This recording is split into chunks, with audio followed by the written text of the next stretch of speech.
What's happening, everybody? Welcome back. This is Vorgo, and today we're going to talk about 9S and how to play him and how you should use him on your team, as well as the builds that you should be using for this character. Now, 9S is the healer of the near team, and he is a character that you get completely for free through the login event. And everybody should have this character already, but also through the login event, you're going to be getting his skin as well, which is nice that they're giving a free skin for this character. That's actually really, really great that they are doing it. This is a very, very generous collaboration and something that I got to give a big shout out to Kuro Games for. It's pretty damn awesome what they've done for us. But let's talk about 9S, guys, and explain why people don't really use him as a character per se, except maybe to do a little switching in here and now again, and really just getting those heals. So as you guys can see, I just got him at level 80, but we can talk about his skills. I don't have him leveled up because I really don't have very many cogs, but let's talk about him. So his red orbs, he uses the pod to unleash lasers, dealing a certain percentage of physical damage in a straight line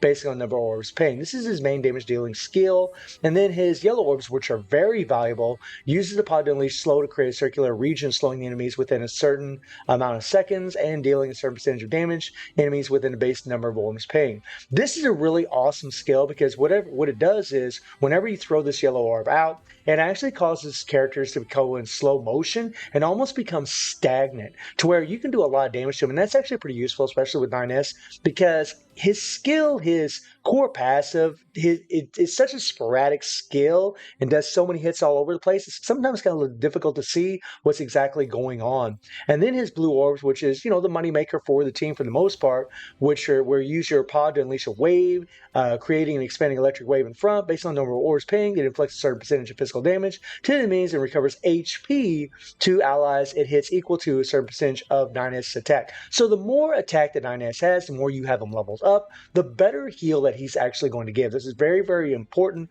for him. And then you have Arrow Blade, his basic attack, then unleash a series of attacks forward, dealing a certain percentage of physical damage upon evading. And 9S will enter a sprint state. So whenever you dodge, you can actually sprint away, which is really nice. So you can actually get away from attacks. He runs very, very fast, just like he should from Nier Automata. While sprinting, basic attacks release sprint attacks, dealing a total of a certain percentage of physical damage. Basic attacks cannot recover single orbs. Regenerate a random single orb every 2.5 seconds while 9S is on the battlefield. And this is a big reason why people don't really keep 9S on the field. It's not so much that he's a weak character. He's not weak by any means. He's actually fairly strong. I mean, he's not on 2B's level and he's not on A2's level, and he really shouldn't be compared to Nier Automata. If you've ever played that game, you'd know that this guy's a healer. He's not like A2 and 2B where they just do insanity as far as damage and the way their playstyle is in that game. So Kuro Games done a really, really good job of representing, 9S and what he's actually supposed to be useful for, which is being a support character, which is really, really nice. And because he regenerates orbs automatically, he doesn't do it by doing your basic attacks like most characters in the game. It's not really feasible to keep him in there all the time. That's a big reason why people don't really keep him in there. And then his signature move consumes 80 signature energy to attempt to hack the enemy. If successful, hacking sequence will deal a certain percentage of physical damage. His signature actually does quite a bit of damage, and if you want to turn off the hacking capability, all you can do is click on this little icon here, click on select, and he will skip it entirely, and he'll just, do a lot of damage to the opponent. You won't have to do any kind of hacking. We're going to do some hacking in the gameplay that you're going to see today because I think it really represents 9S and shows a little love to Nier Automata. And then his QTE, gives a heal, which is nice. That's very, very awesome. Right? And again, the more attack that 9S has, the better heal that he's going to give. And then, of course, you want to level this up because this is going to give us healing, right? And then, as always, with the Ultima guys, whenever you unlock their Ultima, you get them up to a certain amount of BP, they end up getting 8 orbs on the field, which is nice, or 7 orbs, sorry. Now, his core passive. At the start of the battle, gains 100% overclock energy, and that's that little gauge down here at the bottom. During a 3 ping, if overclock energy exceeds 50, reduces overclock energy by 50 and gain the overclock indicator, which is a little icon that's going to show up on the screen. We'll talk about that in a second, of the corresponding color, max 1 on the right of the single orb bar. Overclock energy regenerates by 20 points every second, max 100. Tap the overclock indicator to spend all orbs of the same color and summon a pod to unleash multiple projectiles that deal a certain percentage of physical damage based on the number of orbs ping. Pinging overclock indicator is not considered a ping, okay? So anytime you ping that little icon, it's not considered a 3 ping. If the overclock indicator pings more than 3 single orbs, gain a number of random single orbs equal to additional orbs ping. When 9S leaves the field, reduces swap cooldown according to how many times overclock indicator is triggered. And this is another reason why he's mainly used as a support character. Because whenever you use this overclock indicator, whenever you do it multiple times, right, you can do it up to 4 times and actually reduce the cooldown of 9S's tag in by 4 seconds. That makes a big difference because what it does is if you're using that overclock indicator and you're doing this core passive over and over and over, you won't have to wait as long to tag them back in. I mean, literally when you play with A2, 2B, and 9S, you're literally switching between all three of these characters over and over and over, but you only want 9S in there for a short amount of time, just a short amount of time to reduce the tag cooldown for him. And then this leadership on your team, 2B9S and A2's physical damage increased by 8%. They gain 10% extra damage reduction, making him a little bit tankier.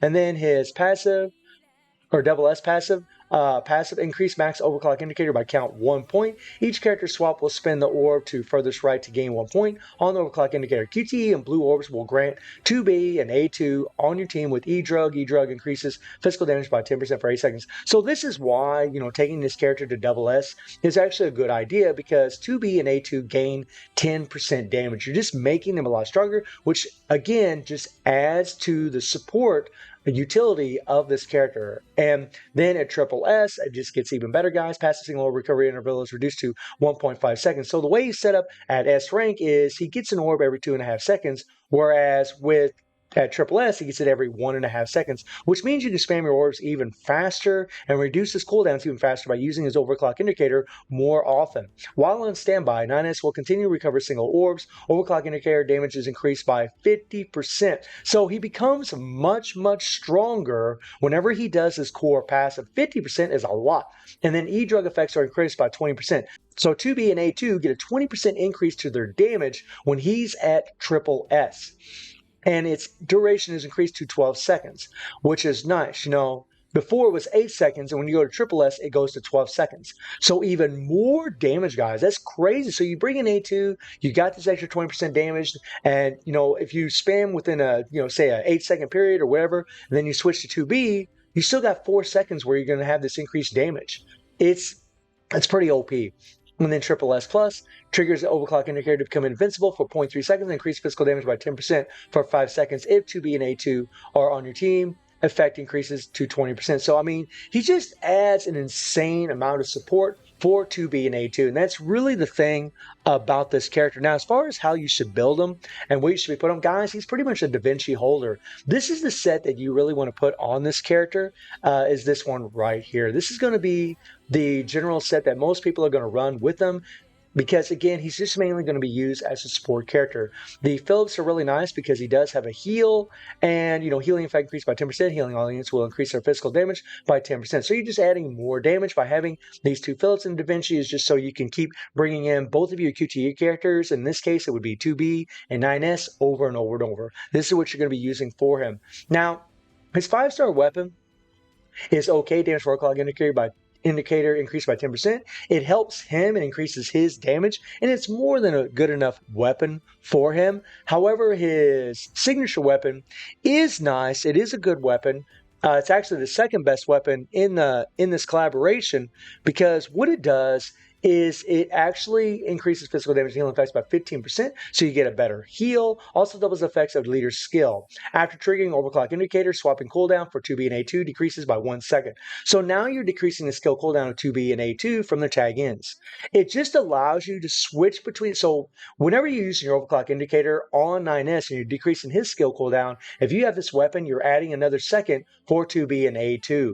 This is really nice, guys, because you can just switch between your characters over and over and over, and you got this big circle of damage going on at all times. It does make a difference. Is it needed? No, not really. You don't really need the weapon, but it definitely is a bonus. It definitely helps. So we'll jump in here and let's do it. But 9S is a really easy character to play. And again, guys, a lot of people are just going to mainly use him for a support character because that's really what he's intended to be.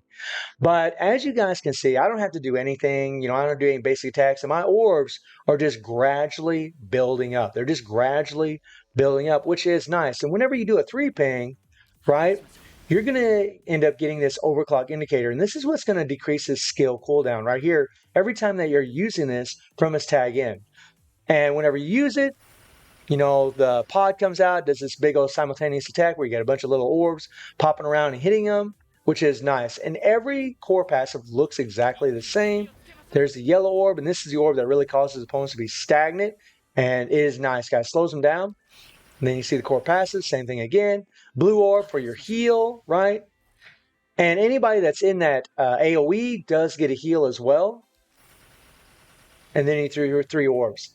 It is as simple as this, guys. Literally, you're just trying to get a 3 ping, do your 3 orb. 3 ping, indicator, right? And that's all you're doing. Just doing a 3 ping, and then the core passive with the overclock indicator, and that's it. So right there, I just want to hit that 3 ping, hit the overclock indicator. And again, this is a really, really potent skill that you can use. Okay?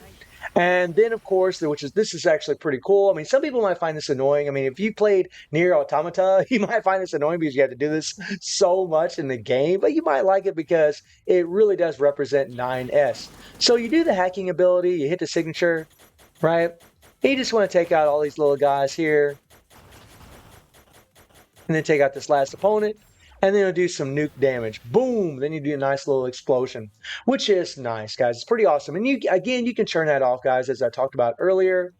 He's real simple to play. There's not really a whole lot to him. I'm going to show you guys a run where he does a solo against Nightmare Boss Rosetta, right? Again, a lot of people are going to say that 9S really isn't that strong. He's actually a really good character, and because of his heals, he actually has insanity for survivability. It allows room for mistakes, and you can just keep healing and healing and healing based on your attack. Now, the run that I'm going to show you guys is my 9S that's actually on my JP account because he's actually leveled up since I don't have any cogs to level up this guy on my main account. But the 9S you're going to see is just S rank. He's just S rank, and I'm going to be using a 4-piece pattern on him. Pretty much the same memory set that I'm going to be using on A2. I'm going to use a 4-piece pattern with 2 Catherines on him. They're not going to be resonated, and he's going to be using his 5-star weapon. He's a really, really solid character. But the fact that this is a free character is pretty damn insane. He really is awesome, and he really just adds something special to the Nier team because, one, you get all the extra support buffs, especially if you decide to level him up, along with the heal that he's going to be providing for all those characters. So guys, let me know what you think about 9S, and I do stream on Twitch at 9 p.m. GND+7 time. The link is in the description below, and I hope you enjoyed the video. Thank you for watching. Y'all take care and have a good one. See you, everybody.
しないでください。